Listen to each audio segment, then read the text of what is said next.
A ressurreição é o fundamento da nossa fé. Olá, hoje é segunda-feira, dia 8/8 de 2022, e nós estamos aqui para trazer o nosso breve estudo da Bíblia, hoje falando de 1 Coríntios, capítulo 15. Você sabe, nós sempre falamos aqui, nós temos um conjunto, um desafio, na verdade, de lermos a Bíblia juntos. E esse desafio começou pelo Novo Testamento. Lemos todos os evangelhos, lemos o livro de Atos, o livro de Romanos, e agora estamos encerrando quase o livro de 1 Coríntios. E todos os dias nós deixamos na página do YouTube da Lagoinha Castelo e também no Spotify, no canal da igreja, um breve áudio onde você vai ter mais informação sobre o texto bíblico para que você possa aprofundar no estudo e no conhecimento das Escrituras. Entre lá na página do YouTube, curta esse áudio, ative as notificações para que você possa receber as informações de todo o áudio, todo o vídeo novo que for postado no canal. Você verá que todos os dias você vai receber uma notificação. Compartilhe esse áudio com outras pessoas, com seus amigos, com seus parentes, com os seus grupos e listas de distribuição no WhatsApp. Isso vai edificar a vida de todos eles. Além disso, falamos sempre, compre a Bíblia 365. Ela pode ajudar você na leitura da Bíblia, porque ela separa a leitura do texto bíblico por dias, e em cada dia você lê um trecho do Velho Testamento, um trecho do Novo, um trecho de Salmos e um trecho de Provérbios. Eu já disse aqui, eu tenho feito esse exercício, tem sido muito bom. Ao final de 365 dias terei lido a Bíblia toda, e já estamos lendo pela segunda vez o livro de Salmos. Então faça esse investimento em você mesmo. Além disso, por último, falamos sempre que temos vários estudos bíblicos em Lagoinha Castelo. Às segundas-feiras nós temos às 15 horas a leitura do Sermão do Monte, às 20 horas o Panorama Bíblico. Às quartas-feiras nós temos às 19 horas a leitura do Sermão do Monte. Quinta-feira, às 14 horas e às 20 horas, nós temos o estudo bíblico do livro de Atos. E domingo nós temos a Escola Bíblica Dominical, tanto às 8h30 quanto às 17 horas. Nós tivemos ontem o primeiro estudo às 17 horas. Estamos estudando 1 Pedro e o livro de Mateus. Hoje nós vamos falar sobre a ressurreição como fundamento da nossa fé, e nós vamos usar o texto de 1 Coríntios, capítulo 15, do versículo 1 ao 11. Ontem, quando falamos do capítulo 14, nós já havíamos mencionado sobre a importância de nós darmos atenção à Escritura e àquilo que ela diz efetivamente, as evidências do texto bíblico, ao invés de nós termos percepções equivocadas sobre o que o texto da Escritura nos diz sobre uma série de aspectos. E aqui o que está acontecendo com a igreja em Corinto é muito similar a algumas coisas que às vezes nós experimentamos em relação à nossa fé sem saber da razão da nossa fé. Então vamos lá ler os versículos 1 a 11, diz assim: Irmãos, venho lembrar-vos do evangelho que vos anunciei, o qual recebestes e no qual ainda perseverais. Porque por ele também sois salvos, se retiverdes a palavra tal como vos preguei, a menos que tenhais crido em vão. Antes de tudo vos entreguei o que também recebi, que Cristo morreu pelos nossos pecados, segundo as Escrituras, e que foi sepultado, e ressuscitou ao terceiro dia, segundo as Escrituras, e apareceu a Cefas e depois aos 12. Depois foi visto por mais de 500 irmãos de uma só vez, dos quais a maioria sobrevive até agora, porém alguns já dormem. Depois foi visto por Tiago, mais tarde por todos os apóstolos, e, afinal, depois de todos, foi visto também por mim, como por um nascido fora de tempo. Porque eu sou o menor dos apóstolos, que mesmo não sou digno de ser chamado apóstolo, pois persegui a igreja de Deus. Mas pela graça de Deus, sou o que sou, e sua graça, que me foi concedida, não se tornou vã.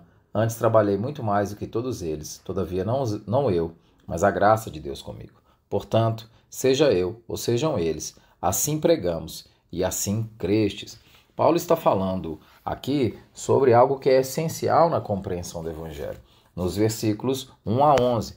Mas nós entendemos com perfeição o que está acontecendo quando ele menciona no versículo 12 o seguinte: Ora, se está sendo pregado que Cristo ressuscitou dentre os mortos, como alguns de vocês estão dizendo que não existe ressurreição dos mortos? Alguns dos irmãos em Coríntios estavam duvidando da ressurreição.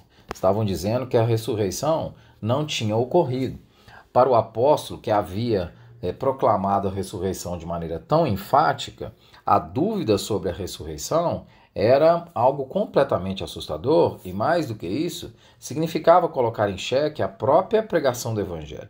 E aqui nós já temos uma primeira reflexão para nós. Muitas das vezes nós enfatizamos o Evangelho como um elemento de salvação e não enfatizamos no Evangelho a questão da ressurreição. É fato que esse capítulo não é fácil de ser entendido, e eu tenho certeza que ele também não foi fácil de ser escrito pelo próprio Paulo, porque descrever a natureza de um corpo ressurreto sem ter vivido num corpo ressurreto é algo muito difícil, porque não há nenhuma comparação com a nossa realidade presente, nenhuma. Nós vamos ser parte de natureza divina. Olha o que David Pryor fala no seu livro, do seu comentário de Coríntios, na página 293. Em resumo, precisamos reconhecer que em toda essa discussão, Paulo se esforça para descrever o indescritível. Quem pode imaginar um corpo sem fraquezas, ou sem infecções, ou sem cansaço, ou sem enfermidades, ou sem a morte? Esse corpo é totalmente desconhecido na experiência terrena e histórica. É um tipo de existência em que as leis da natureza nada significam. Na verdade, quando alguém começa a pensar nisso, reconhece tratar-se de algo totalmente inimaginável. E é exatamente isso que o Evangelho diz. O Evangelho diz que nós seremos ressurretos nessa realidade completamente inimaginável para o nosso contexto atual, porque nós não conseguimos entender na plenitude o que isso significa. Bom, então, o que está acontecendo é que Paulo vai destacar para os coríntios essa coisa que, apesar de ser difícil de descrever, é vital, é central no Evangelho. Paulo vai destacar para os irmãos em Coríntios que o cristianismo não se preocupa somente com a imortalidade, não é só isso, nem com a mera sobrevivência, nem com uma ideia de reencarnação, não é isso. Que o cristianismo se preocupa sim com a morte de Cristo, pelo perdão dos nossos pecados, mas esse ressurreto, portanto, Cristo são as primícias da ressurreição dos mortos. Ressurreição que alcançará toda a igreja. Mas o que seria, ou o que estaria provocando tal ceticismo que ele menciona no versículo 12 aos Coríntios? Bom, a gente tem três elementos que são levantados aqui pelo David que podem ser pontos de explicação para esse ceticismo. O primeiro é que os gregos geralmente acreditavam na imortalidade da alma.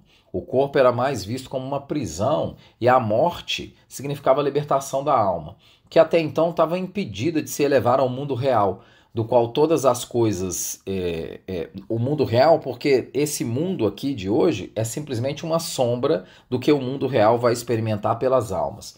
Cristãos gregos achavam relativamente difícil abrir mão dessa forma de pensar, de que o corpo era uma prisão da alma.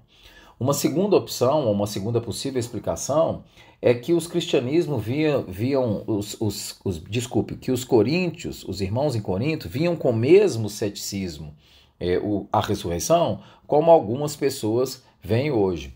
Quando Paulo apresentou sua defesa ao rei Agripa, de Cesareia, ele lançou esse desafio a todos aqueles que o ouviram. Vocês viram isso quando nós lemos o livro de Atos, e Paulo, no livro de Atos, no capítulo 26, no versículo 8, capítulo 26, versículo 8, diz o seguinte,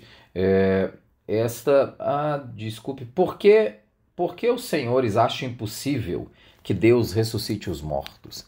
Ele está fazendo o seu discurso aqui, e ele vai dizer exatamente isso. Por que os senhores acham impossível que Deus ressuscite os mortos?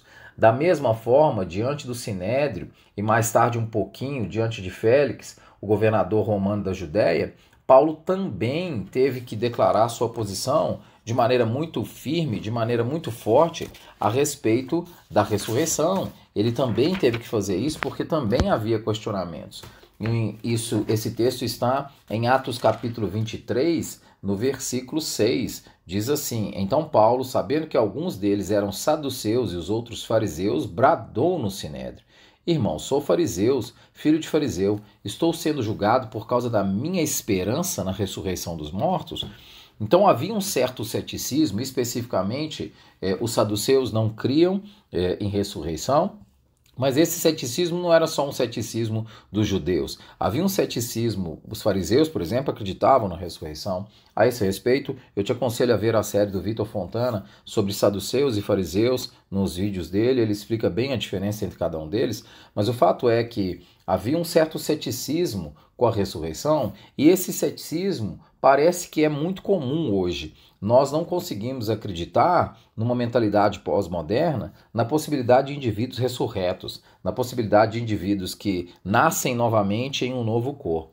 E a terceira interpretação é que Paulo está enfrentando um tipo de objeção que é um tipo de objeção que já havia ocorrido lá na carta.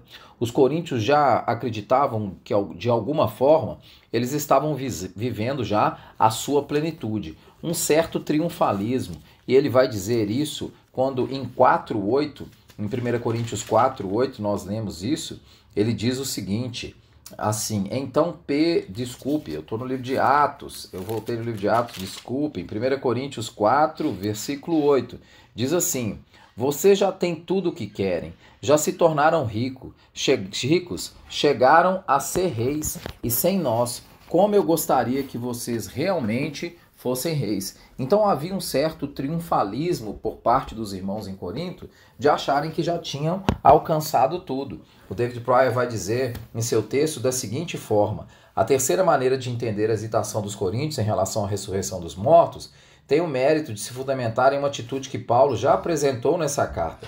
Em síntese, eles entendiam que os cristãos estavam na plenitude da herança em Cristo desde o momento de sua incorporação em Cristo, ou seja, no batismo. Vimos que esse triunfalismo não era coerente com o paradoxo do já e do ainda não presente na escatologia bíblica. Os coríntios queriam tudo agora e entendiam ter vitória constante sobre a enfermidade, sobre o pecado, sobre o sofrimento, sobre Satanás. Era um direito de fé de todo cristão devidamente orientado. A conclusão lógica de tal conceito de discipulado cristão era defender, como Himeneu e Fileto, lá em 2 Timóteo 2,18, nós temos a menção desses dois, que a ressurreição já se realizou. E o David Pryor vai fazer algo bem interessante, que ele vai dizer o seguinte, essa lógica triunfalista tem um correspondente muito forte na ideia de cristãos contemporâneos, abraçados à lógica da teologia da prosperidade e que não se debruçam em nada na teologia do sofrimento.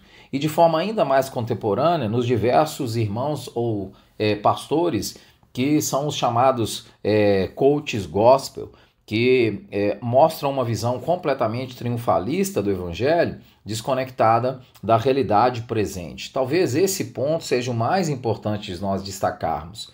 Nós não entendermos que nós já recebemos parte da nossa herança com Cristo, mas nós ainda não a recebemos na sua totalidade, que nós vamos ser ressurretos, nós vamos viver num novo corpo, nós vamos viver numa nova sociedade. Como cristãos, nós devemos entender que o Evangelho não é só a morte vicária de Cristo, mas que o Evangelho também é a ressurreição de Cristo. O Carson vai dizer, numa das suas pregações que eu assisti, que o céu não é um lugar que a gente fica sentado como anjinhos nas nuvens, em um estado de contemplação perene. Pelo contrário, nós vamos ser uma sociedade em que as pessoas se relacionam, elas trabalham, mas num local perfeito, com corpos perfeitos e ressurretos. A evidência bíblica deveria ser o foco da nossa fé e da nossa esperança. A ressurreição é fundamento da nossa fé. Por que eu estou dizendo da evidência bíblica? Nós deveríamos crer e basear nossa fé e dar razão da nossa fé baseado na evidência bíblica. Então, quando muitas das vezes nós somos questionados por pessoas que creem de forma distinta, nós deveríamos apresentar para elas, e obviamente aqui dizendo, só enfatizando de maneira respeitosa, amorosa, carinhosa, aquilo que nós cremos. Então, quando alguém diz para a gente que crê de uma forma distinta, nós como cristãos devemos dizer que o que vai acontecer com você? Você vai para o céu? O que é o céu? Nós seremos ressurretos, nós estaremos em um novo corpo, um corpo perfeito, numa nova sociedade, e nós vamos viver como sociedade nesse local. Mas nós só vamos conseguir dar atenção ou dizer sobre essas coisas se nós tivermos uma clareza sobre as evidências do que a Bíblia diz sobre a nossa fé. Os coríntios estavam deixando de crer na ressurreição. Nós, como cristãos contemporâneos, às vezes sequer falamos nela. Que Deus nos abençoe e tenha misericórdia.